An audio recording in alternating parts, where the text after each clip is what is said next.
Hey everyone, welcome back to Cork and Board, where we pair good food with good wine. Tonight, we have the Chateau Los Boldos 2015 Cabernet Sauvignon. Now, Cabernet Sauvignons are a very deep flavored, very rich grape, and if this one has come from the warmer regions of the Chilean area, it's going to have a bit more of a sweet flavor as opposed to a Cabernet Sauvignon that was grown somewhere a little bit colder. So this one, yeah, very full-bodied from what I'm reading on the back of it. And for something like this, that's really, really heavy, even within the realm of red wine, we're going to have some steak. Deep, rich, but we're not just going to have any kind of steak. We're going to do an Italian variant called Tagliata, which is to say a sliced variant. So without further ado, let's dive on in, cook some food, and have some wine. So for the steak, we're just going to season nicely with some olive oil, salt, pepper, and a tablespoon of brown sugar. This last little bit here is going to give the steak some nice caramelization and move things along in such a way that it's going to have a nice flavor at the end of it. Once that's done, we're going to, of course, do this on both sides and preheat a large fry pan to very high heat. Place your steaks on and sear them for about 2 to 3 minutes per side.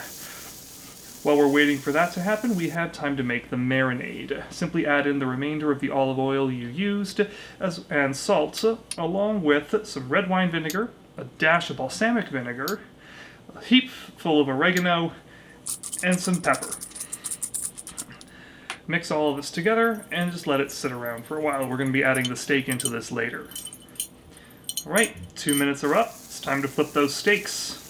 And oh, you can just look at that lovely sear on both sides. Again, you've got 2 minutes. Time to pour the wine. So here we can see the nice deep rich color of this Cabernet Sauvignon. It's really making my mouth water.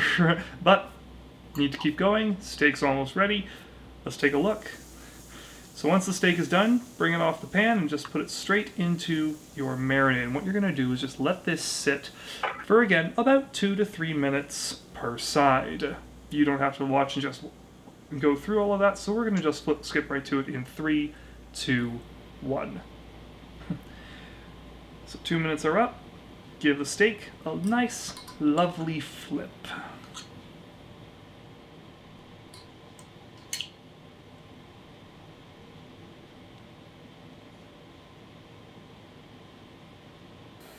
Alright, steak's had some time to sit, it's now time to carve it up. Now before we carve, we're going to take some halved cherry tomatoes and just mix them around in the juices and leave them to sit. Give that steak a nice carving, make sure it's good medium rare, and then just cut it all into some nice thin strips. Skipping forward, we've got you finishing up, and just add the steak back into the container with the cherry tomatoes and the mix. Put that all around, give it a mix, and it's ready to serve. Alright, Tagliata's made, wine's poured. Let's get our first impressions.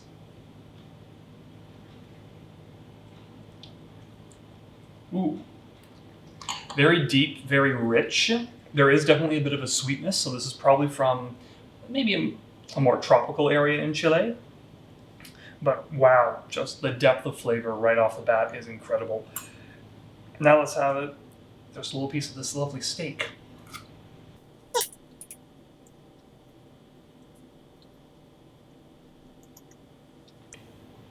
Oh, that Tagliata is so rich on its own, and the oil and vinegar from the marinade is really coming through and giving it some lovely stuff. And now let's see how it affects the wine.